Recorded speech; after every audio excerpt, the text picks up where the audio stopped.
E na próxima conversa vamos então falar de outro tema. Vamos falar de eletroporação irreversível.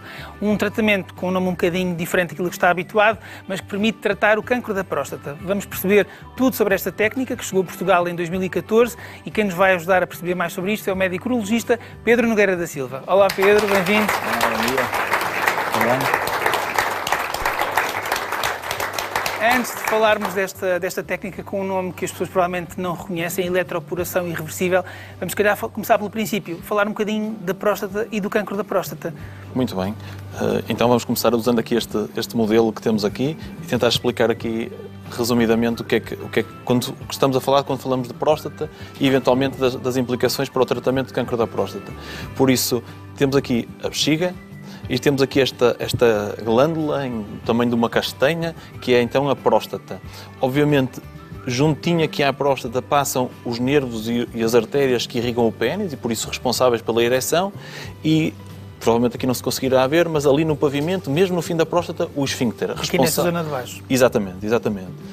Responsável pela continência urinária e, por isso, uma das grandes preocupações do homem quando falamos de patologia prostática. Porque muitos dos tratamentos dirigidos à próstata muitas vezes têm como efeito adverso, efeito secundário potencial, lesão destas estruturas e compromisso, quer de um lado da função erétil, quer da continência. Será provavelmente os dois principais efeitos colaterais ao lado dos tratamentos padrões quando falamos de cancro da próstata. É a disfunção erétil, conhecida como impotência, e a incontinência urinária. E são essa realmente a grande preocupação do homem como sequela. Toda a gente está preocupada em tratar a sua doença de base, mas temos que cada vez mais preservar a qualidade de vida e isso significa diminuir as taxas de disfunção erétil e de incontinência.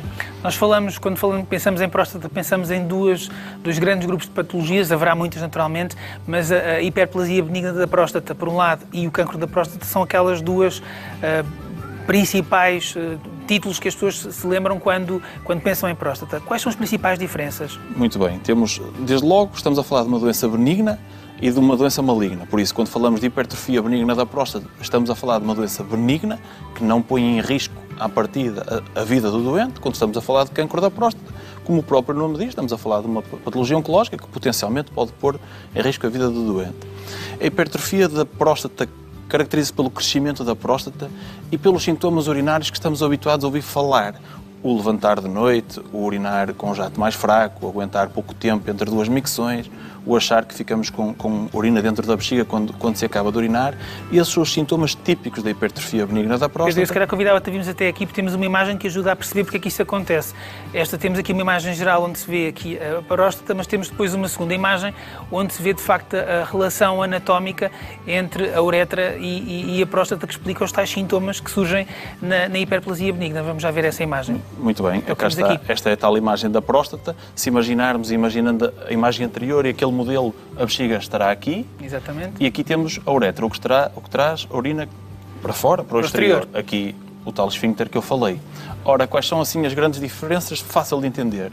A hipertrofia benigna da próstata caracteriza-se pelo crescimento da próstata, essencialmente à custa desta zona central. E por isso, imaginarem que ela cresce, aquilo que vamos ter é um fenómeno obstrutivo aqui na uretra e os tais sintomas que eu falei. Quando falamos de cancro da próstata, o cancro da próstata é, por definição, uma doença periférica. 70% dos tumores são periféricos, ou seja, vão se desenvolver aqui, nesta zona. Ou seja, nós, no cancro da próstata, não teremos sintomas. O diagnóstico faz-se essencialmente através de duas coisas. PSA, uma análise ao sangue, que os homens devem fazer a partir dos 50 anos, e o toque retal, aquele medo terrível de todos os homens, dos exames ainda tradicionais e que, na verdade, a verdade é que na maior parte dos casos não traz nenhum incómodo adicional ao doente, é um exame fácil, acessível e que todo homem, na verdade, o deve fazer a partir dos 50 anos. Como estava a dizer, a questão do cancro da próstata depois implica o diagnóstico. Depois do diagnóstico estabelecido, em termos de tratamento, quais são as opções atualmente neste tipo de abordagem do cancro da próstata? Num cancro da próstata, genericamente falando, temos tradicionalmente duas formas de tratamento. Estas são as formas tradicionais, que já vêm com dezenas de anos de evolução. A cirurgia, a prostatectomia radical, consiste em tirar, no fundo, a próstata pelos seus limites, tentando preservar o esfíncter e a tal estrutura nervosa que passa aqui mesmo coladinha, que são os vasos e os nervos e que são responsáveis pela ereção.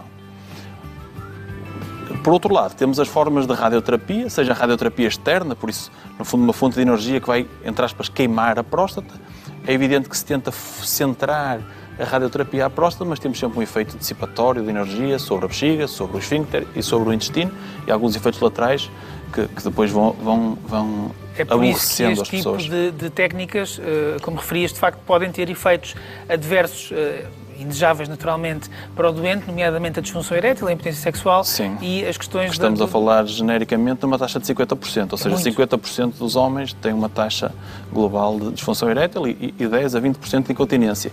Sendo que a incontinência é muito limitativa da qualidade da vida do doente, ou seja, é uma incontinência de esforço, escorrer perto da urina, quando tosse, espirrar, podem levar a perdas de urina. Pegar no net. Pode ser, de facto, muito incapacitante. Muito incapacitante. A vantagem desta nova técnica de eletroporação irreversível é, de facto, poder minimizar o risco desses efeitos adversos. Nós temos uma imagem que mostra, de facto, a importância depois do tal mapeamento do tumor dentro da próstata. Quer explicar o que é que esta imagem representa, Pedro? Vou tentar explicar. Por isso, para que percebam, esta imagem verde representa uma próstata, por isso aquela imagem anterior, se cortássemos assim uma fatia. E aquilo que aqui tenta representar esta imagem atracejada é um possível tumor, aqui e ali. Tradicionalmente, como é que nós fazíamos?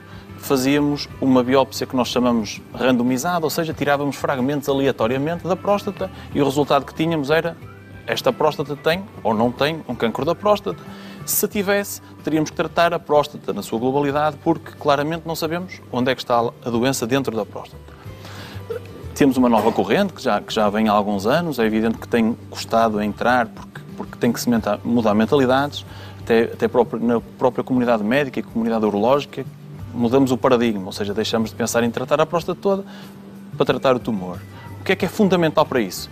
É percebermos dentro da próstata onde é que está o tumor. E para isso usamos agora novos mecanismos que são biópsias de fusão, ou seja, usamos imagens de ressonância, que fazemos a fusão com a imagem de ecografia que usamos para fazer a biópsia e mapeamos a próstata, cada fragmento fica individualizado com um número e sabemos exatamente cada fragmento a que é que corresponde.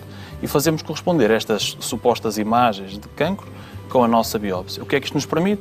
Chegamos ao fim, temos o diagnóstico e sabemos exatamente onde é que dentro da próstata está a doença. E com isso podemos fazer este tipo de tratamento. As imagens que estamos a ver são então de eletroporação e eu pedia-te, se calhar, para ir explicando aquilo que estamos a ver, em que consiste a técnica. Isto, no fundo, são agulhas de eletroporação, são estas as agulhas que usamos para o tratamento.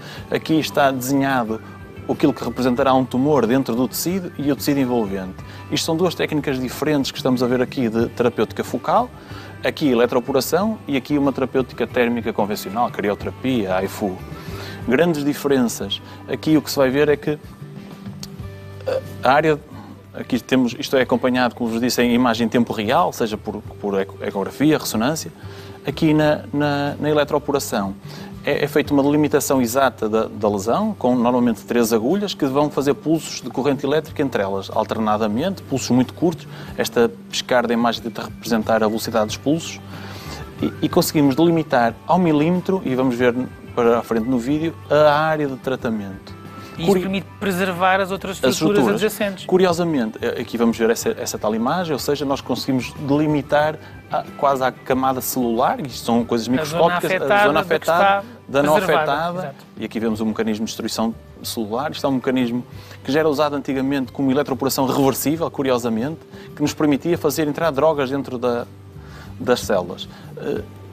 Curiosamente, como efeito lateral, começou-se a perceber que algumas células morriam no decurso deste processo e chegou-se à conclusão que aumentando a dose de energia distribuída, a célula ficava com os tais poros irreversíveis e morria. E foi a partir daí que se transformou, ou se passou de uma eletroporação reversível para esta técnica que usamos agora, de eletroporação irreversível. Acresce que, e aqui vamos ver a representação de um nervo, recordando aquela imagem da preservação neurovascular, em que, curiosamente, a eletroporação, até por um mecanismo que não está completamente percebido, consegue preservar os vasos e os nervos. E por isso diminuímos muito a taxa de incontinência. Inclusive há um artigo, até já de abril, acho eu, deste ano, em que se tentou comparar alguns casos de eletroporação com os casos da cirurgia robótica, a cirurgia mais tradicional do cancro da próstata. Qualquer doente pode beneficiar deste tipo de tratamento? Ou há indicações específicas? Tem que ser uma doença focal, ou seja, é uma doença que temos que conseguir individualizar naquele mecanismo de biópsia. Vamos pressupor que temos vários focos de doença, se calhar não será um candidato ideal, uma doença que esteja mais extensa, que já se expanda um bocadinho para fora da próstata e até eventualmente uma doença mais agressiva do ponto de vista de diferenciação celular, se calhar não serão candidatos ideais para esta terapêutica focal. Agora, tudo que seja uma doença que se consiga focalizar perfeitamente dentro da próstata são bons candidatos para esta técnica. Mostramos aqui, de facto, uma técnica alternativa que utiliza a energia elétrica para conseguir fazer um tratamento muito dirigido e, dessa forma, poupar alguns dos efeitos adversos que muitas vezes complicam e dificultam a qualidade de vida destes doentes. Pedro, muito obrigado pelos teus esclarecimentos e até à próxima. Obrigado.